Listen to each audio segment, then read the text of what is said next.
Cordial saludo. Les habla Marlene Moreno Gómez, estudiante de Comunicación Social y Periodismo de la Escuela UNAD. Hoy quiero hacer un pequeño resumen de la línea del tiempo de lo que significó la transformación de las comunicaciones durante y después de la Segunda Guerra Mundial. Según nos explica Gumucio Dagrón, en el 2019, en su texto Las líneas de tiempo son una forma de analizar la evolución histórica de la comunicación para el cambio social en América Latina y el Caribe. A través de la trayectoria del CIESPAL,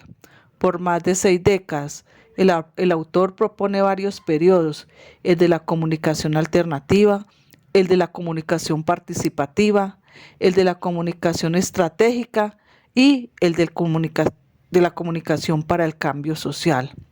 Además, plantea que los actores principales de este proceso son las comunidades a las que va dirigida la comunicación y que son las encargadas de su propio desarrollo, criterio, siendo facilitadoras de un diálogo individual y regidas por normas, tanto en lo político como en lo cultural, para que el debate final se dé un verdadero cambio social. La comunicación social de cambio, según el autor, no existe una fecha exacta de su nacimiento como tal, pero nos aclara que quizás se remonta hacia los principios del siglo pasado, surgiendo durante la Segunda Guerra Mundial, cuando los Estados Unidos contrata a profesores universitarios para diseñar estrategias de propaganda para la guerra que se vivía en ese entonces, marcando de esta manera un crecimiento de las comunicaciones de radio, prensa, cine. Con ella llega la creación de la televisión, y para aquellos reporteros que se encontraban cubriendo la guerra, llega la cámara 16 milímetros. Con esta invención cambia también la forma de hacer cine, pero al llegar a su fin la Segunda Guerra, es necesario que aquellos que se habían dedicado a la creación de artefactos de guerra se conviertan en industria de paz, naciendo de este proceso de cambio lo que se llama ahora en día la propaganda. Hablemos un poco de la propaganda. Esa propaganda de guerra en información la llevaron a la reconstrucción del tejido social y para el desarrollo de nuevas creaciones de ideas industriales,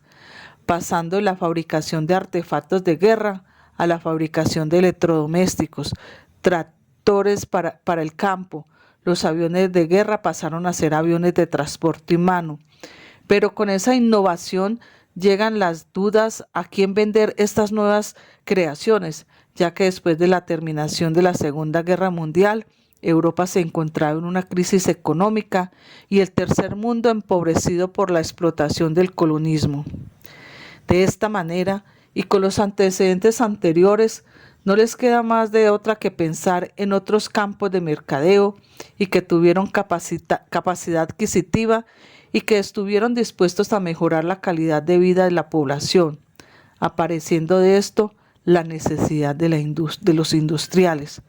no tanto por ayudar a una población tercermundista, sino la necesidad de ellos para no desaparecer del poder económico que habían sustentado durante la Segunda Guerra Mundial. Es así como nace la cooperación para el desarrollo entre países, que por necesidad buscan abrir nuevos mercados de consumidores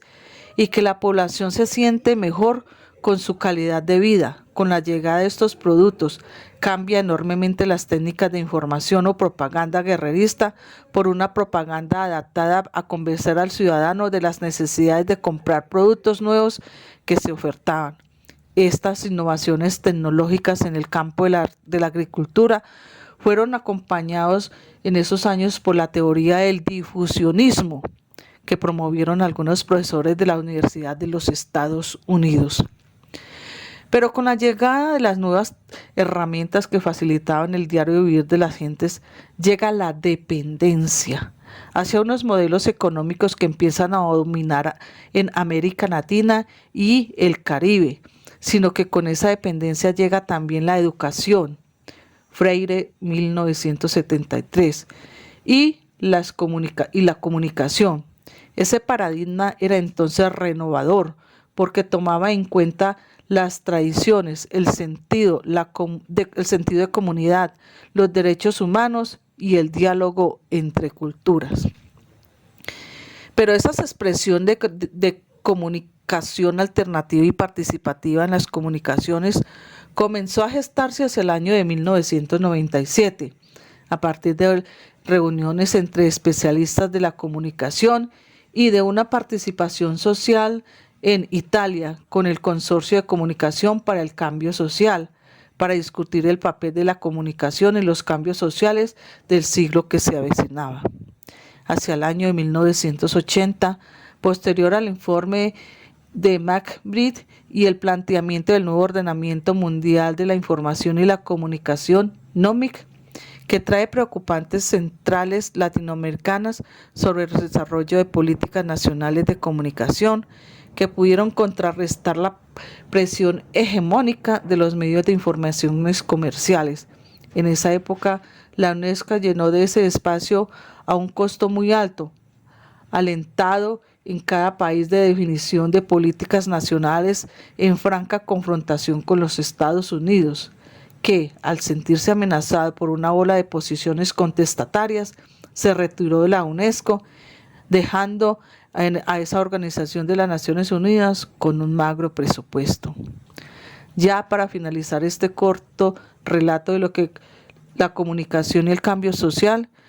ya que es bastante extenso, podemos concluir que la razón de existir de la CIESPAL es la comunicación, de la misma manera que la misión de la información y del periodismo la abarca con extraordinario dinamismo y resonancia regional y mundial la Fundación GAO,